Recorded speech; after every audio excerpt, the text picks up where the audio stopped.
Good morning students. कल हमने पृथ्वी की दैनिक गति और वार्षिक गति के बारे में देखा था।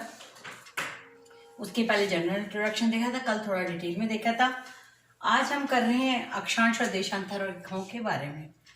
अब देखिए बच्चों, विशेषताएं तो अलग बात है। यदि आपसे कोई पूछे अक्षांश किसे कहते हैं, तो मैंने आपको पहले उसमें बताया है कि पृथ्वी के केंद्र से खींचे गया कोण, ठीक है, पृथ्वी के केंद्र से खींचा गया कोण, angular distance from the centre of the earth.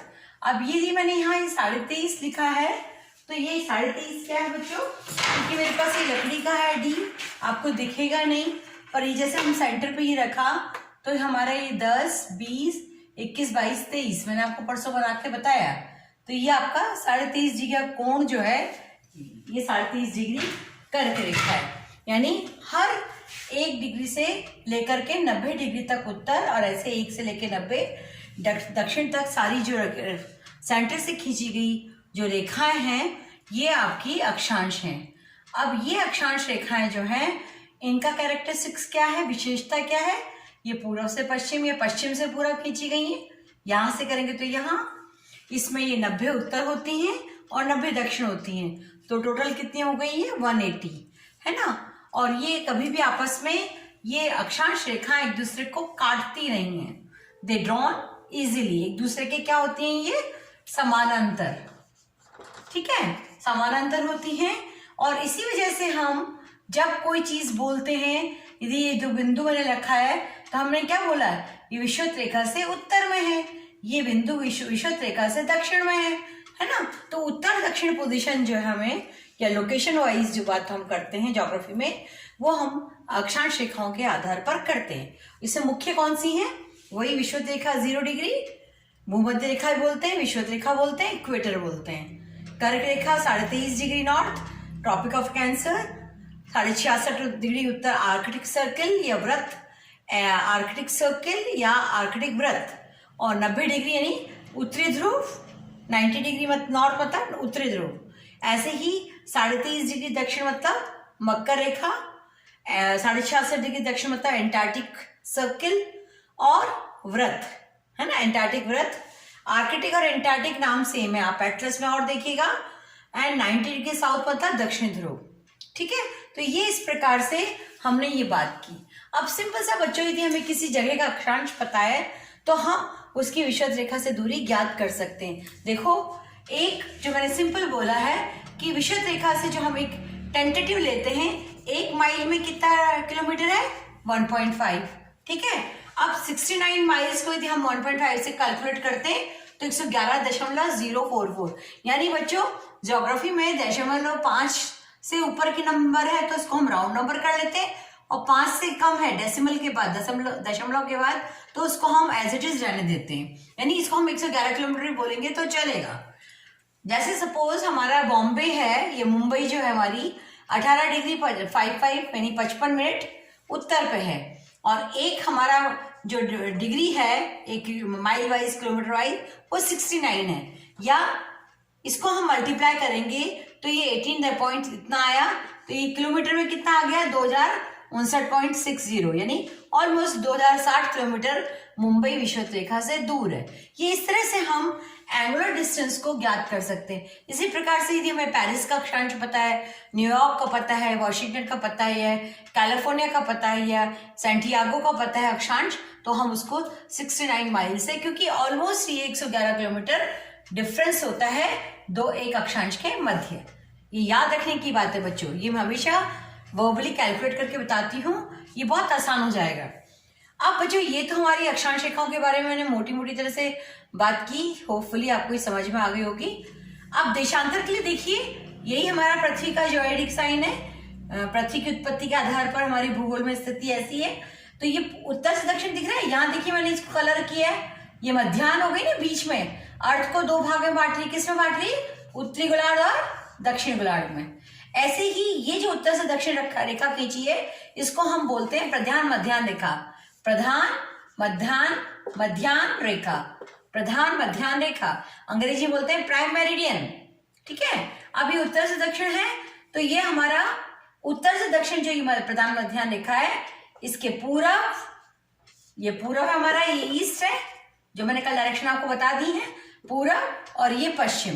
तो पूरब और पश्चिम में जो कोणीय दूरी है, इससे खींची जाने वाली कोणीय दूरी, सपोज मैं यहाँ पे लिखती हूँ 60 डिग्री ईस्ट और यहाँ पे लिखती हूँ 60 डिग्री वेस्ट, यानी इसकी कोणीय दूरी कैसी है, इस मेरिडियन से यदि इसका एंगल देखेंगे तो हम कितना है 60, चाहे वो नॉर्थ से देखें हम, चाहे वो साउथ से देखें, है तो ये दो ध्रुव, उत्तरी ध्रुव और दक्षिण ध्रुव, पर यहाँ पर हमने इसको मेरिडियन अलग से बतानी है, तो इसलिए मैंने यहाँ पे क्या लिखा है 0 डिग्री प्राइम मेरिडियन। ये देखेंगे यहाँ पे यहाँ हिंदी में लिखा है या इंग्लिश में लिख दिया है। तो ये 60 डिग्री पश्चिम का कोण या 80 डिग्री पश्चिम का कोण या 120 या 140 या 160 और 180, यानी प्राइम मेरिडियंस कितनी होती है, जो मध्याह्न रेखा है कौन सी, इनको क्या बोला है हमने, देशांतर रेखा। क्या बोला है, देशांतर। अब इसमें 0 डिग्री जो है, जैसे इसको हमने भूमध्य रेखा, विषुवत रेखा बोला है ना, इसको हमने क्या बोला है, ग्रीनविच रेखा, ग्रीनविच, क्योंकि ये ग्रीनविच शहर के, ये भी बहुत समय बाद इसको हमने डिसाइड किया। क्या डिसाइड किया, देशांतर रेखा को। अब इसमें क्या हुआ बच्चों, जो ये ग्रीनविच थी, इसको हमने इंग्लैंड के ग्रीनविच गांव से इसको माना, है ना, और पूरे विश्व को हमने फिर क्या कर दिया, 2 गोलार्धों में, मतलब जो ये प्राइम मेरिडियन है ना बच्चों ये वाली, तो इससे हमारा पूरा विश्व किस गोलार्ध बन गया, 2। तो अक्षांश से क्या हुआ, अक्षांश से क्या हुआ बच्चों, उत्तरी गोलार्ध मिला और दक्षिण गोलार्ध मिला। देशांतर लॉन्गिट्यूड से क्या हुआ, इस पूर्वी गोलार्ध मिला, पूर्वी गोलार्ध, और इससे क्या मिला, पश्चिमी गोलार्ध। ठीक है। अब जैसे ये 90 उत्तर 90 दक्षिण होती है ना, तो देशांतर सारी पूरी धरती पर कितनी होती है, 0 से ये लास्ट वाली देशांतर कितनी है, 180, और 0 से ये 180 इधर होता है।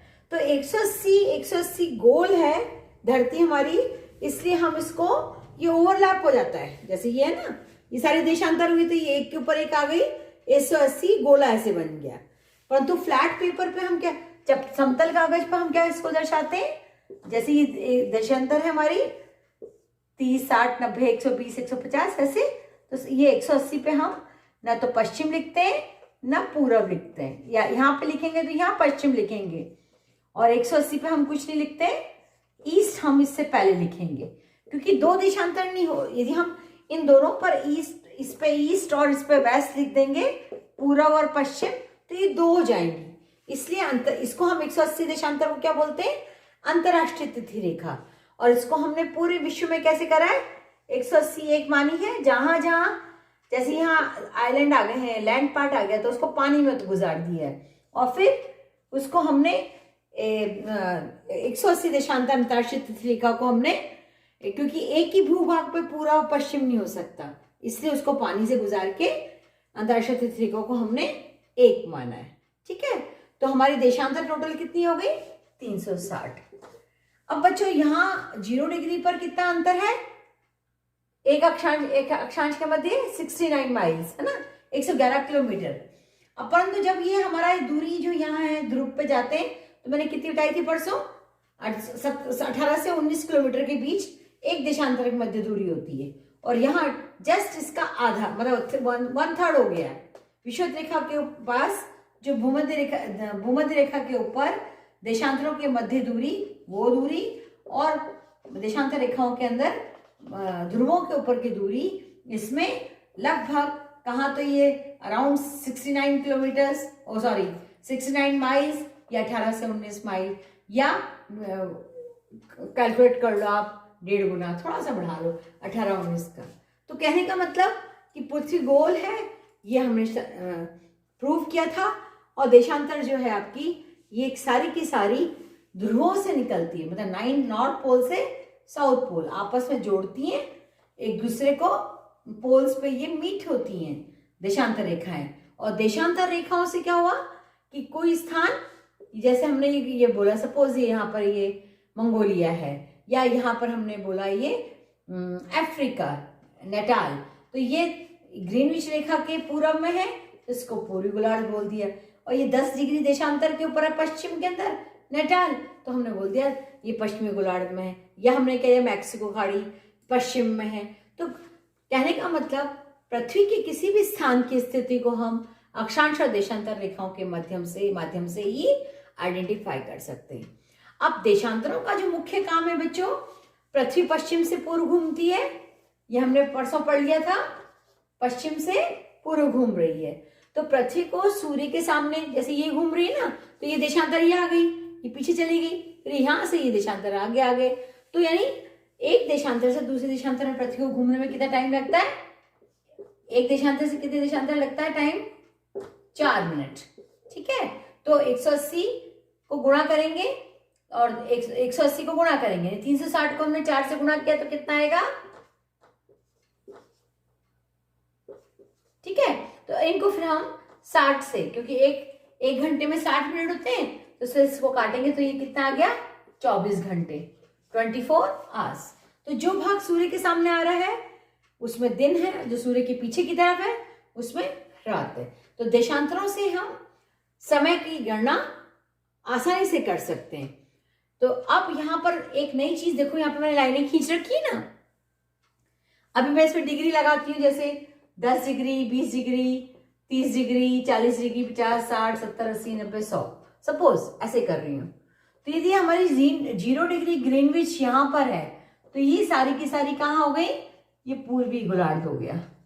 ठीक है, अब सूर्य जो है पश्चिम से पृथ्वी घूम रही है, तो पहला यहां पर हमने क्या करा, जो भाग आ रहा है सपोज कितना आएगा?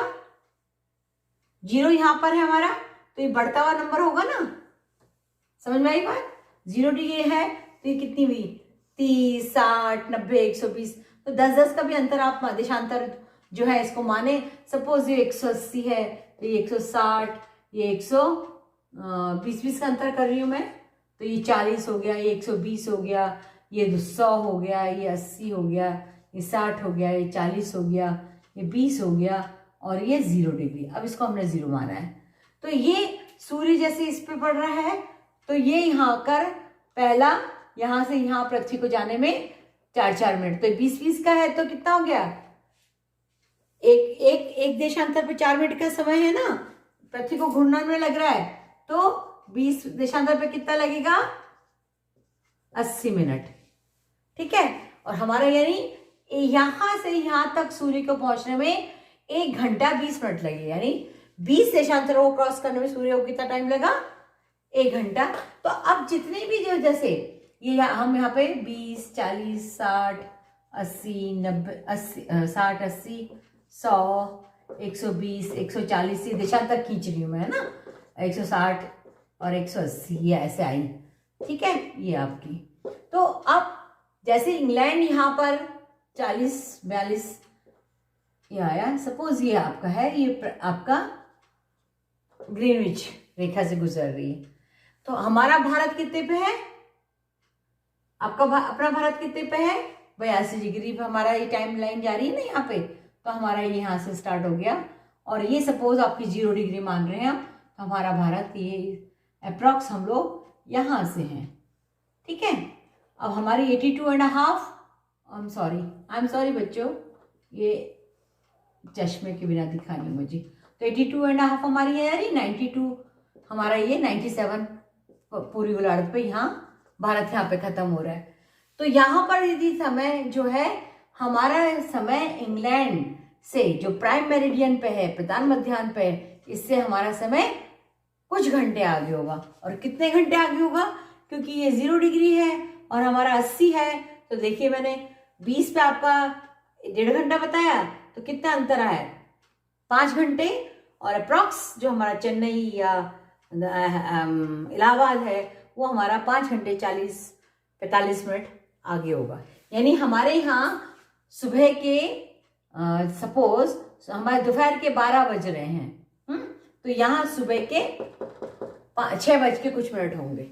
यहाँ हमारे यहाँ सुबह हो रही है, हमारे यहाँ दोपहर हो रही है, तो यहाँ सुबह है, और हमारे यहाँ दोपहर हो रही थी, यहाँ जापान में शाम हो रही है। तो इस प्रकार से पृथ्वी के सामने जो भाग आता जा रहा है, जो देशांतर आती जा रही है, वो क्रॉस होती चली जा रही है, और आगे का भाग दिन और पीछे का भाग रात को शो करता है। अब बच्चों इसमें सबसे इंपॉर्टेंट बात क्या हुई थी, मैंने सिर्फ आपको बताया कि पृथ्वी के रोटेशन से, घूर्णन से हर देशांतर के ऊपर 4 मिनट का समय पृथ्वी को लगता है। और इस प्रकार से कुल 360 जो देशांतर हैं उसको हमने 4 से गुणा करा और 60 से भाग दिया तो वो 24 घंटे आए। ठीक है। यहाँ पर अब बच्चों जैसे मैं इस पे यहाँ पर सपोज दिख रहा होगा आपको, उसमें वीडियो में इस सन बना रही हूँ। सन ऊपर से पड़ रहा है या साइड से पड़ा हो मानो आप, तो हर देशांतर का जो अपना समय है